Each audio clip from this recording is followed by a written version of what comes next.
Building കെട്ടാനും പാലം കെട്ടാനും റോഡുണ്ടാക്കാനും കൃഷി ചെയ്യാനും മാത്രമല്ല നമുക്ക് ആവശ്യമില്ലാത്ത ടോക്സിക് സാധനങ്ങളെ ഡിറ്റോക്സിഫൈ ചെയ്യാനും ഗ്രൗണ്ട് വാട്ടറിലേക്ക് ആവശ്യമില്ലാത്തത് പോകാതെ ഫിൽട്ടർ ചെയ്ത് അതിനെ പിടിച്ചു നിർത്താനും ഇതൊക്കെ കഴിവുള്ളതാണ് ആരോഗ്യമുള്ള മണ്ണ് എന്ന് പറയുന്നത്. അപ്പൊ ആ ആരോഗ്യം നിലനിർത്തുക എന്നുള്ളത് നമ്മളിപ്പോ പറയുമല്ലോ, ഭക്ഷ്യസുരക്ഷ,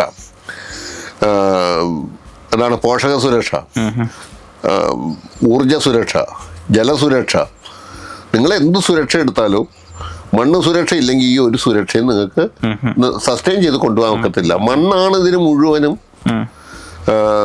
ചുക്കാൻ പിടിക്കുന്നത്. അതുകൊണ്ടാണ് ഞാൻ പറഞ്ഞ ആവാസ വ്യവസ്ഥയുടെ സെൻട്രൽ പില്ലർ നെടും തൂൺ മണ്ണ് തന്നെയാണ്. മണ്ണില്ലെങ്കിൽ ഈ പറഞ്ഞ ഒരു സുരക്ഷയും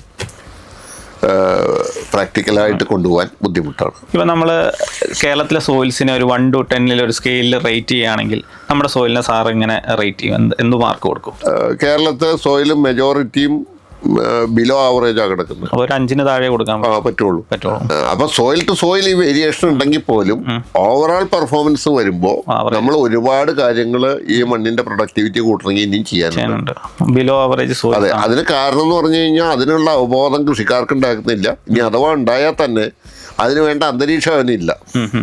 ഉണ്ടാവുന്ന പ്രോഡക്റ്റിന് വില കിട്ടിയില്ലെങ്കിൽ ആർക്കും അതിന് വേണ്ടിയിട്ട് കാശ് മുടക്കാനുള്ള താല്പര്യം ഉണ്ടാവില്ല. അത് നമുക്കറിയാലോ. ഞാൻ അതിന്റെ രാഷ്ട്രീയത്തിലേക്കൊന്നും വരുന്നില്ല.